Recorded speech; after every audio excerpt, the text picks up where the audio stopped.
Mark Zuckerberg says in 5 years, Facebook will not be the social media company as we know it. It'll be a metaverse company. Now, that term was invented back in 1992 in the novel Snow Crash by Neil Stephenson. It refers to a virtual universe beyond our everyday reality. We spoke to Mark Zuckerberg exclusively, that's the real Mark Zuckerberg, about the company's first big step into the metaverse that is being released today. And we have to say, it's pretty amazing. Let's talk about metaverse, because, you know, for most people, it's a term that they're not familiar with. And if they are familiar with it, they don't really know what it means. It reminds me when we first heard about the internet. What is it? www what? How does that work? You know, I don't want to be a meme years from now where we're talking about metaverse. How do you see the metaverse? So I think of the metaverse as the next generation of the internet. So you can kind of think about it as, instead of being an internet that we look at, it's an internet that we are a part of, or that we can be inside of. Think films like Ready Player One, where the idea of a metaverse went by a different name. Except for eating, sleeping, and bathroom breaks, whatever people want to do, they do it in the Oasis. I always wanted to help build this kind of immersive system that you could be in with your friends and feel like you were present together, but go explore, you know, other planets or other periods of time, or, you know, play games together, but feel like you were really in it together. But today you've got a big announcement. Drum roll, please. We like a big announcement on CBS, and we really like it when we're the only ones that have that announcement. So what's your big announcement today? So today we're announcing a new service called Workrooms. It's basically a virtual reality service for collaborating together and doing work. So this is going to be one part of this overall vision that we've talked about, and it's something that we've been using internally at Facebook for a while, and we really like. But it basically gives you the opportunity to, you know, sit around a table with people and work and brainstorm and whiteboard ideas. For people who can't be there through virtual reality, they can just video conference in, so you can include everyone. But it's this pretty amazing experience where, you know, you feel like you're really right there with your colleagues. I'm up for a demonstration. Let's go. Workrooms is used on Facebook's Oculus Quest 2 virtual reality headsets. Once inside, you can customize your own avatar. Mark, I'm in. All right, welcome. Oh my God, you've got freckles on your nose. I have freckles in real life too, so I'm, you know, trying to do the best with my avatar. Do you like my glasses? I like it in here. Your avatar looks great. This is my first virtual reality interview. How about It's you? mine too. My first virtual reality interview too. Isn't it good? Excited to do this with you. Isn't it good we can do this together? So how long have you been working on this? Were you getting all zoomed out? Because I was thinking I was getting zoomed out. Were you getting zoomed out? So we actually started working on this even before COVID.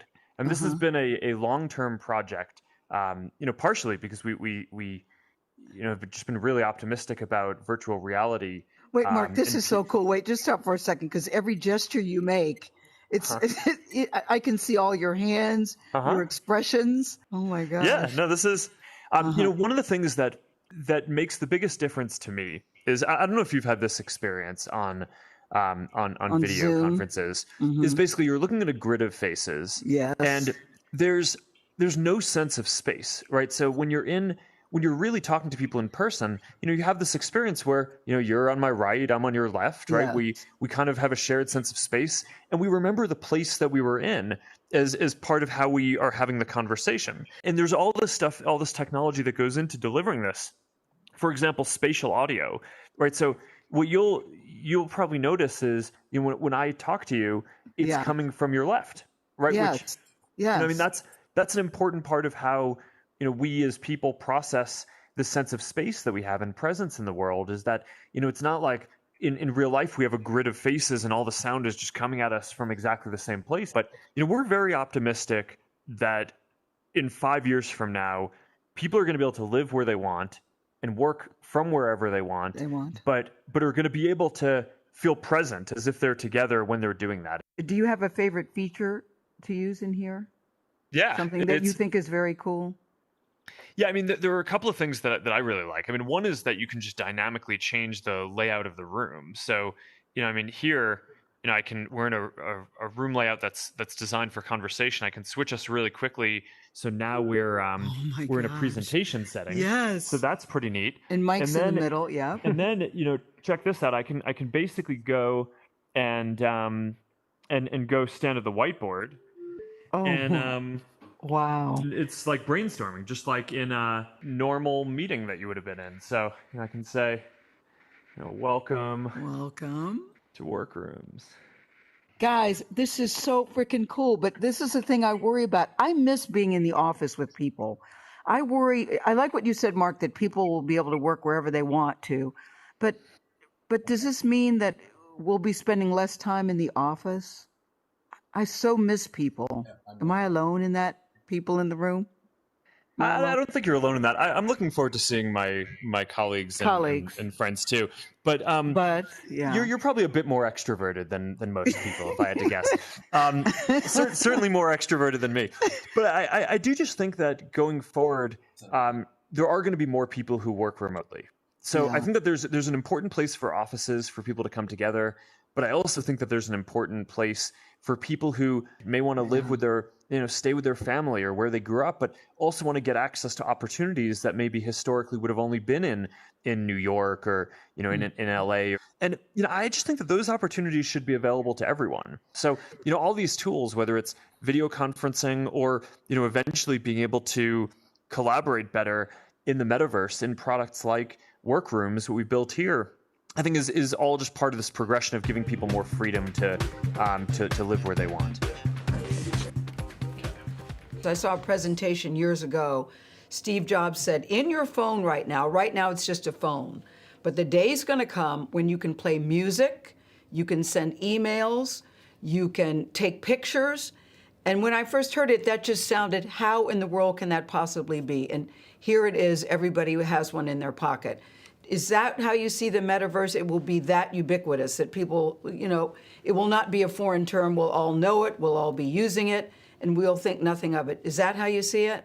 Yes, and I think that will be the case in the next 5 to 10 years. I think we'll have devices that will be, like a normal pair of glasses that you can wear that can put holograms into the world.